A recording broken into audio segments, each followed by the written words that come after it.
ಗುಬ್ಬಿಯಲ್ಲಿ ಭೀಮಾ ಕೊರೆಗಾಂವ್ ವಿಜಯೋತ್ಸವ ಆಚರಣೆ.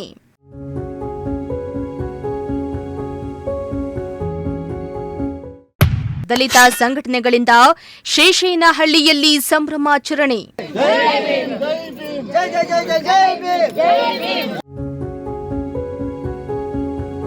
ಗುಬ್ಬಿ ತಾಲೂಕಿನ ಚೇಳೂರು ಹೋಬಳಿಯ ಶೇಷೇನಹಳ್ಳಿ ಗ್ರಾಮದಲ್ಲಿ ದಲಿತ ಸಂಘ ಸಂಸ್ಥೆಗಳ ವತಿಯಿಂದ 208ನೇ ಭೀಮಾ ಕೊರೆಗಾಂವ್ ವಿಜಯೋತ್ಸವವನ್ನು ಅದ್ದೂರಿಯಾಗಿ ಆಚರಿಸಲಾಯಿತು. ಈ ವೇಳೆ ದಲಿತ ಮುಖಂಡರು ಜೈ ಭೀಮ್ ಘೋಷಣೆಯನ್ನ ಕೂಗಿ ಹರ್ಷೋದ್ಗಾರವನ್ನ ವ್ಯಕ್ತಪಡಿಸಿ ಸಂಭ್ರಮಿಸಿದ್ರು.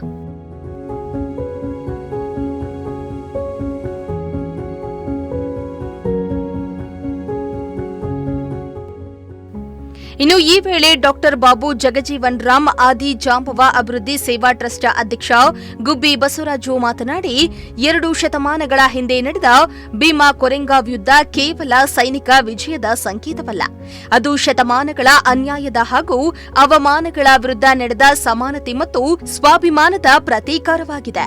ನಮ್ಮ ಜನಕ್ಕೆ ಆದಂತ ಅವಮಾನ, ದೌರ್ಜನ್ಯ, ಬಲಾತ್ಕಾರ ಇವೆಲ್ಲನೂ ಸಹಿಸಿಕೊಂಡಿದ್ದಂಥ ನನ್ನ ಅಣ್ಣ ತಮ್ಮದಿರು ಮೇಲೆ ಆದಂಥ ದೌರ್ಜನ್ಯನ ಸಹಿಸ್ಕೊಳಕ್ಕೆ ನೋಡೋಕ್ಕಾಗದೆ ರಕ್ತ ಕುದಿಯಂಥ ಒಂದು ಸಂದರ್ಭನೂ ಸಹಿಸ್ಕೊಂಡಿದ್ದಂಥ ಒಂದು ಸಂದರ್ಭ. ಆ ಸಂದರ್ಭದಲ್ಲಿ ಇಂಗ್ಲಿಷ್ನವರು ಆ ಒಂದು ಪೇಶ್ವೆ ಮೇಲೆ ಎದುರು ಬರ್ತಾರೆ. ಆ ಸಂದರ್ಭದಲ್ಲಿ ಪೇಶ್ವೆನ ಎದುರಿಸೋಕ್ಕೆ ಒಂದು ಕಾಲಾವಕಾಶ ಸಿಗುತ್ತೆ.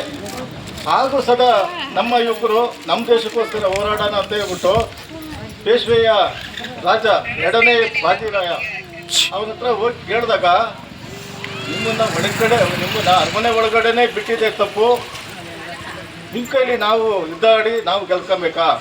ಇನ್ನು ಟ್ರಸ್ಟಿನ ಉಪಾಧ್ಯಕ್ಷ ಹೊಸಕೆರೆ ಬಸವರಾಜು ಮಾತನಾಡಿ, ಸಮುದಾಯದ ಜನರು ಅಂಬೇಡ್ಕರ್ ಅವರ ವಿಚಾರಧಾರೆಗಳನ್ನು ಜೀವನದಲ್ಲಿ ಅಳವಡಿಸಿಕೊಳ್ಳಬೇಕು. ಮಕ್ಕಳ ಭವಿಷ್ಯ ರೂಪಿಸುವ ನಿಟ್ಟಿನಲ್ಲಿ ಉನ್ನತ ವ್ಯಾಸಂಗಕ್ಕೆ ಹೆಚ್ಚಿನ ಒತ್ತು ನೀಡಬೇಕು. ಹಿಂದಿನ ದಿನಗಳಲ್ಲಿ ಅನುಭವಿಸಿದ ಕಷ್ಟ ಕಾರ್ಪಣ್ಯಗಳಿಂದ ಮುಕ್ತಿ ಪಡೆಯಲು ಸಂಘಟಿತರಾಗಿ ಕೆಲಸ ಮಾಡಬೇಕೆಂದು ತಿಳಿಸಿದ್ದಾರೆ. ಫಸ್ಟ್ ವಿದ್ಯಾಭ್ಯಾಸ, ಶಿಕ್ಷಣ ನೀವೆಷ್ಟು ಸಾಧ್ಯನೋ ಅಷ್ಟು ಕೊಟ್ರೆ ಮಕ್ಕಳು ಬುದ್ಧಿವಂತರಾಗ್ತಾರೆ. ಬುದ್ಧಿವಂತರಾದ್ಮೇಲೆ ಏನು ಮಾಡ್ತಾರೆ, ಅವ್ರವ್ರ ಮನೆಗಳಿಗೆ ಅವರು ಸಂಘಟನೆ ಮಾಡ್ತಾರೆ. ನಾವು ಓದಿರಿ ಹಿಂಗೆ, ನಾವು ಓದಾದ್ಮೇಲೆ ನಾವು ಹೆಂಗೆ ಸಂಘಟನೆ ಮಾಡಬೇಕು, ಆಮೇಲೆ ಮಿಕ್ಕಿದ್ದು ಹೋರಾಟ ಮಾಡೋದಕ್ಕೆ ಅವ್ರಿಗೆ ಶಕ್ತಿ ಬರುತ್ತೆ. ನೀವು ತಿಳ್ಕೋಬೇಕು, ಮಾದಿಗರ ಇತಿಹಾಸ ತಿಳ್ಕೊಂಡ್ರೆ ಇತಿಹಾಸ ಸೃಷ್ಟಿ ಮಾಡ್ಬೋದು. ಇತಿಹಾಸನೇ ಗೊತ್ತಿಲ್ಲ ಅಂತ ಅಂದರೆ ನೀವೇನೂ ಮಾಡೋಕ್ಕಾಗೋದಿಲ್ಲ. ಅಡುಗೆ ಮಾಡ್ಕೊಳ್ರಿ, ಉಣ್ರಿ, ಹೊಲಕ್ಕೆ ಹೋಗ್ರಿ, ಮನೆಗೆ ಬರ್ರಿ. ಇನ್ನು ಈ ವೇಳೆ ಟ್ರಸ್ಟಿನ ಮಹಿಳಾ ಪ್ರತಿನಿಧಿ ಶಿವಲಿಂಗಮ್ಮ, ಗ್ರಾಮ ಪಂಚಾಯಿತಿ ಸದಸ್ಯೆ ರೂಪಾ, ಪದಾಧಿಕಾರಿಗಳಾದ ಶಿವರಾಮು, ಮುದ್ದಣ್ಣ, ಗೋವಿಂದಪ್ಪ, ಜಯರಾಮಯ್ಯ, ಗಂಗಣ್ಣ, ರಂಗಸ್ವಾಮಯ್ಯ ಸೇರಿ ಸ್ವಸಹಾಯ ಸಂಘದ ಸದಸ್ಯರು, ಗ್ರಾಮಸ್ಥರು ಹಾಜರಿದ್ದರು. ದೇವರಾಜು, ಪ್ರಜಾಶಕ್ತಿ ಟಿವಿ, ಗುಬ್ಬಿ.